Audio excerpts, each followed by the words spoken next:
তারকেশ্বর মন্দিরের ইতিহাস।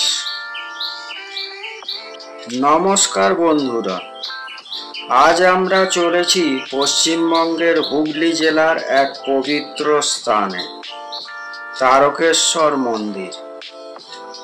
মহাদেবের এই ধাম শুধু ভক্তির স্থান নয়, ইতিহাস, সংস্কৃতি আর অলৌকিকতার মিশেলও বটে।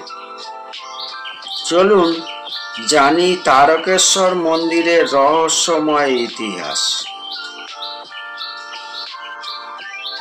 তারকেশ্বর মন্দিরের ইতিহাস শুরু হয় প্রায় 350 বছর আগে।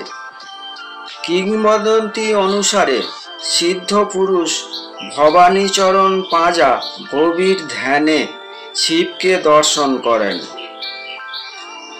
তার নির্দেশে তিনি 1729 খ্রিস্টাব্দে এখানে একটা শিবলিঙ্গ খুঁজে পান।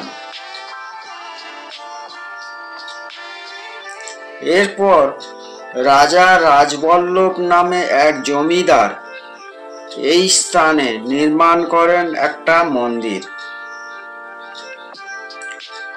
1815 সালে রাজা ভুবনমোহন রায় নতুন করে পাকা মন্দির নির্মাণ করান, যা আজকের প্রধান মন্দির।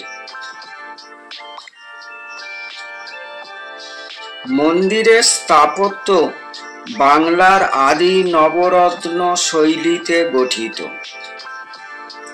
উচ্চ গম্বুজ, পাথরের ভিত্তি আর ভেতরে বিশাল শিবলিঙ্গ।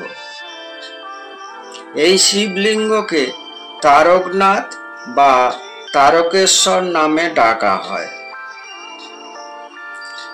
এখানে প্রতিদিন ভোরবেলা মঙ্গল আরতি ও সন্ধ্যায় সন্ধ্যা আরতি হয়। ভক্তরা মাথায় জল নিয়ে বাবা তারকনাথের অভিষেক করেন। তারকেশ্বর মন্দিরের সবচেয়ে বড় উৎসব শ্রাবণ মাসে হয়।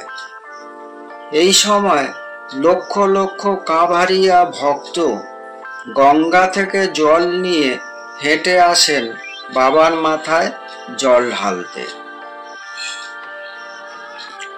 আরো একটা বড় উৎসব হয় চৈত্র মাসে, রথযাত্রা। এই সময়ে বিশাল ভক্ত সমাগমে মন্দির চত্বর হয়ে ওঠে তীর্থক্ষেত্রের মতো। বলা হয় তারকনাথ সত্যিই তারক, অর্থাৎ রক্ষা করেন তার ভক্তদের। বহু ভক্ত বিশ্বাস করেন শিব এখানে জীবন্তভাবে বিরাজমান। সন্তান প্রাপ্তি, রোগ মুক্তি বা বিপদ থেকে রক্ষা। অনেকে নিজেদের অভিজ্ঞতা থেকে বলেন বাবা তারকনাথ সব শোনেন। আজকের দিনে তারকেশ্বর মন্দির পশ্চিমবঙ্গের অন্যতম জনপ্রিয় তীর্থস্থান। কলকাতা থেকে ট্রেনে বা গাড়িতে মাত্র 2-3 ঘন্টার পথ। তারকেশ্বর রেল স্টেশন থেকে মন্দিরে যেতে 10 মিনিট হাঁটলেই পৌঁছে যাওয়া যায়।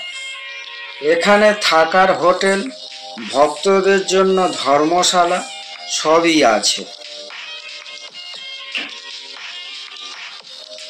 তারকেশ্বর মন্দির শুধু এক ধর্মীয় স্থান নয়, এক জীবন্ত অনুভব। আপনারা যদি এখনো না গিয়ে থাকেন, একবার ঘুরে এসেই দেখুন।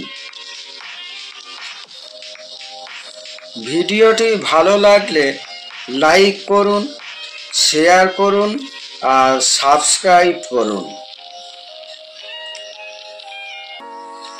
জয় বাবা তারকনাথ।